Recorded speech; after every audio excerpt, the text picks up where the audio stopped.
But basically today I wanted to talk about EVO Japan. They had a big announcement today. Kind of unceremoniously announced EVO Japan, the EVO Japan lineup, and there were some surprises there. So this is the lineup that they announced for EVO Japan this upcoming year. It's going to be held during Golden Week. That's a schedule change. Pretty noteworthy one as well. But as you can see, Grand Blue Fantasy Versus, Rising, Strive, KOF 15, Street Fighter 6, Tekken 8, Under Night In-Burst. So far, no crazy picks here.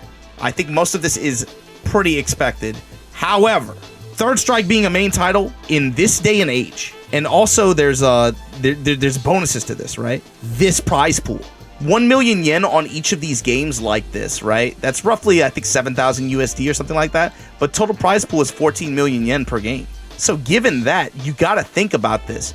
There is a 14 million yen, or like roughly, 10K, roughly $10,000 prize pool for Third Strike in 2024. Similar to what happened last year with Ultimate Marvel vs. Capcom 3 or Virtua Fighter.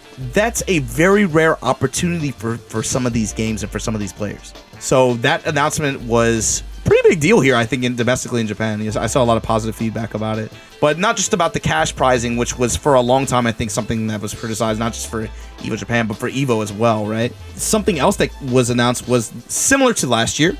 They had lots of side events too. So for example, they're going to have another cosplay event. And I have a personal experience with this one because if you remember last year, one of my primary responsibilities was recording. Who's this bald cosplay? I gotta actually go follow him. The cosplay. As well getting the cosplay period. Oh, leave me the fuck alone. It's still pretty cool, right? They're having a cosplay a big event. They had one last year. That was the first time they had anything like that. They had a good bit of people show out for it in costume and stuff like that. But I have to imagine that this is something that they want to dial up more. And so seeing them announce it now, giving people 6 months lead time on it is going to be... I have much higher expectations for that kind of thing now. In terms of community feedback and response. I want to see people go crazy for this kind of thing. Given where this is being held, too, Ariake Gym EX.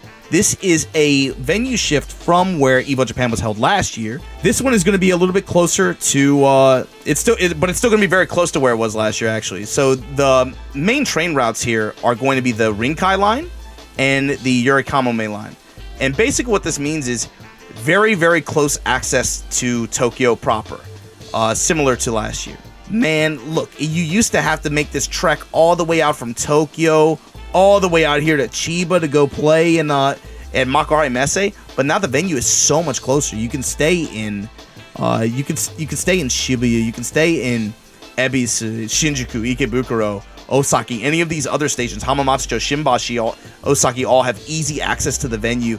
Much better lodging situation, and it's not quite as much of a hassle to get out there as it was in years past. However, this is during Golden Week. If you guys don't know, this is one of the biggest. This is considered the peak season in terms of tourism, and it's a chain of national holidays in Japan. So everyone domestically as well is going to be on vacation. They're going to be traveling, going to be out. It's very crowded.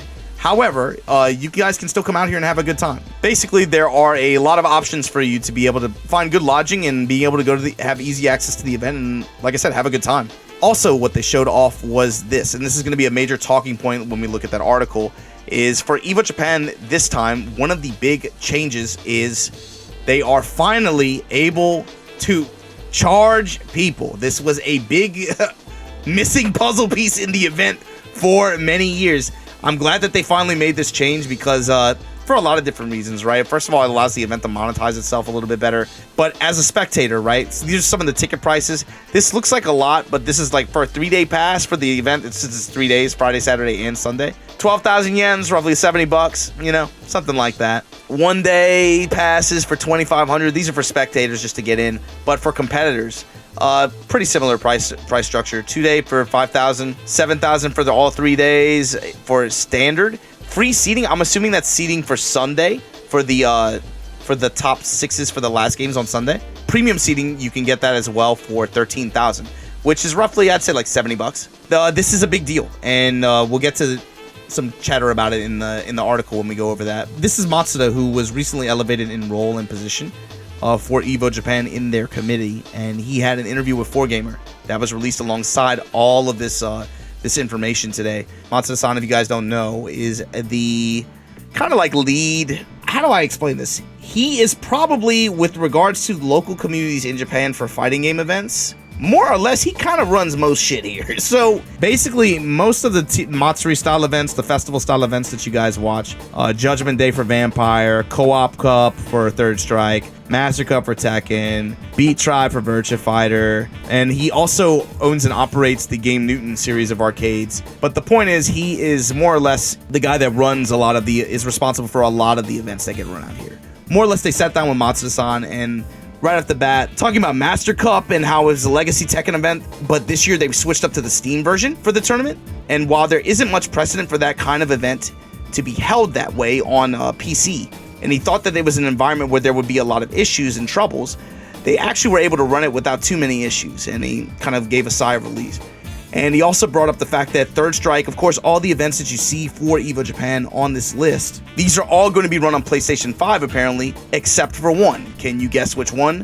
Third Strike. Why? Because he said they're going to be running in an arcade. 4Gamer asked him at one point, now that you've taken up the position of committee chair, what does that mean exactly? So what does his new role mean for all this? And he said, well, I'll be the one who can make decisions on staff and tourney processions, but also regarding troubles and issues that arise. Since we've been running community events for a long time, we understand player feelings and perspectives very well. As much as possible, we want to be able to manage the event in a way that puts his slogan for all of his events is players first. Really, like, one thing that he thinks about a lot is who is the tournament for? I want you to think about that too. When you talk about an event or a tour, who are the parties involved in that? And who is that stuff for? 4Gamers asked, for events of this scale, isn't it difficult to hold an event without trouble or issues? Doesn't your new position give you any sense of pressure? He said, yeah, I feel a great deal of pressure. I've been running events for how many decades now? But basically, there's been so many issues that can happen at an event that we have the know-how on how to resolve them.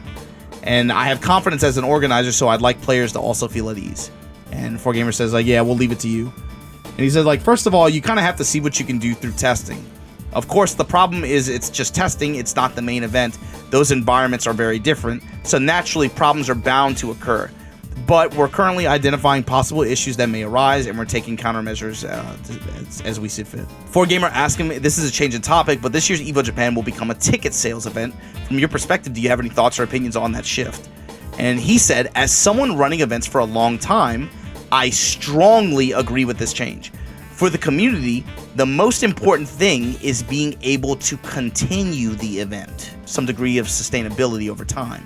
As expected, free events have kind of been dwindling. And so 4Gamer also says, like, well, yeah, I mean, as a matter of fact, isn't the original EVO is a paid event, of course. The event being free is a matter of Japanese law. So if that hurdle is cleared, which it is now, isn't it better for it to be a paid event? He says that I run a lot of these different community events but if anything, lots of players recently have been insisting that we take paid entry or pay money. And he said that, and I definitely get it, because I think especially here where player ages can kind of skew a little bit older with some titles, you get more of a sense of appreciation for them for someone even stepping up to run some shit. They want to actively contribute to keeping that going, you know, keeping the chains moving on that end. So for him, he's saying it's kind of interesting, like the difference in terms of conversations that we hear sometimes, where it's like, shit, man, overseas is like, y'all charging $20 for entry. Here they're like, yo, please take my money. 4Gamer asked him, so about the venue, right? So I told you there's a venue change this year. The gymnastics portion of the Tokyo Olympics was held at this venue. And so they asked him, like, Matsuda, have you scoped out the venue?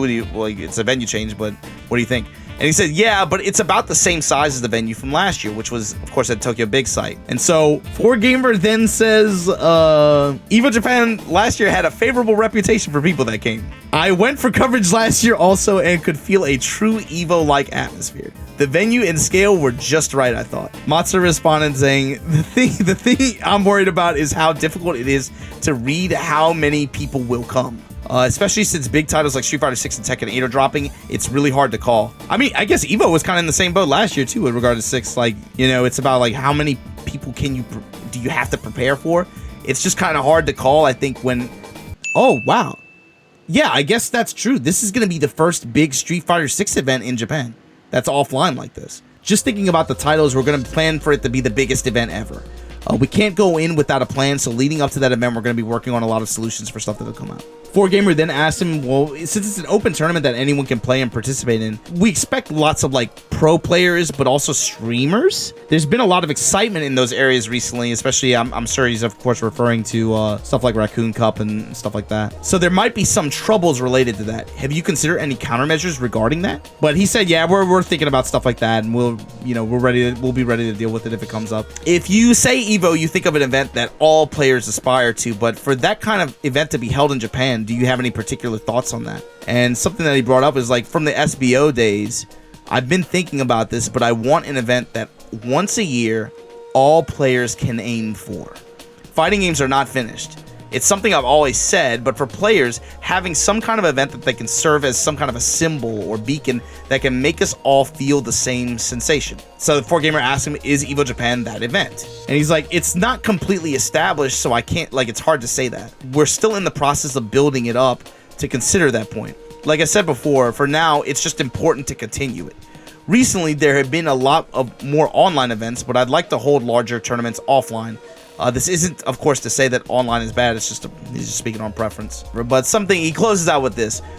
Recently, esports has been booming, and the world we dreamed of is becoming a reality. Fighting game players have been recognized as pros, and they can make a living in this area, doing what they love. I can only do a small thing. You know, he has a small role, but if it helps make the scene more exciting, then I want to give it my all. For Evo Japan 2024, this is the first time we're charging, but it will be the most fun tournament until now for participants. Everyone at the venue is going to be someone who likes fighting games. He said, like, fighting friends. Even if you've never participated in an offline event before, please come out and enjoy it. And that was, that's more or less the gist of it. Just a cute little article talking about the information that they released. Some pictures. They had, a Mono and all those guys, and lots of pictures from Evo Japan last year. But basically what I wanted to talk about was, with this event announcement being dropped today, it was kind of unceremonious, you know, like the Evo Japan announcement drops are always kind of like this. But what I'm saying is, bruh, if y'all are overseas, look, man, I know some crazy shit happened last year. If you're out here, actually, you go to an event, you go to a local, you're part of a community, you play the whatever game, you can't help but develop some sense of pride in the people and the community around you. Just think about that. If you consistently are putting yourself out there, you're meeting with people to play on a regular basis, hopefully get better yourself, compete, whatever. But there's something there, right? And it's natural for you to, I think, on some level, develop a sense of pride in that. Even when I was in New Orleans, dude, I remember, again, working at Winn-Dixie, saving up paychecks. Me, Stone, and Brad, shit, we put up money to rent out the Holiday Inn in Metairie for, 2 years, right? Because something that you come around to is every scene wants an event in their backyard that you can say, like, represents their community, their scene. So for me, somebody that's been out here for over 10 years at this point, it's always been something that I've been looking for, especially in the post-SBO era. When and where is there going to be an event here that all these communities here, all these sub-communities can really be proud of? When is there really going to be an event that is going to serve as a stage that Japan can say is like, yo, that's our event, that's our shit?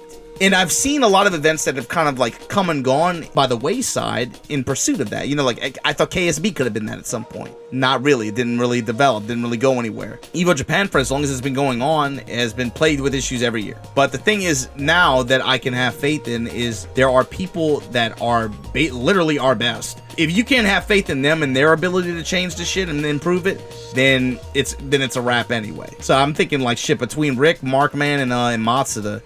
I gotta have faith that the shit's gonna be better, right? So what I'm saying is, shit, man, if you consider yourself a Third Strike fanboy, you should be licking your chops looking at this shit, man. $7,000, 10K prize pool on Third Strike in 2024. You know how crazy that shit is? Bro, what are you waiting for? This shit's right down the street. It's not going to be like last year. They're going to open the shutters and get some ventilation in there. I'm telling you, you're going to have a good time. And even if you don't have a good time at the tournament, you'll be in Japan. The exchange rate is super in your favor right now. You're going to have a great time. If you are a Third Strike boomer, you have zero excuses to miss this event. You could come to Co-op Cup. You could come to this. Like, bruh, what are you waiting for?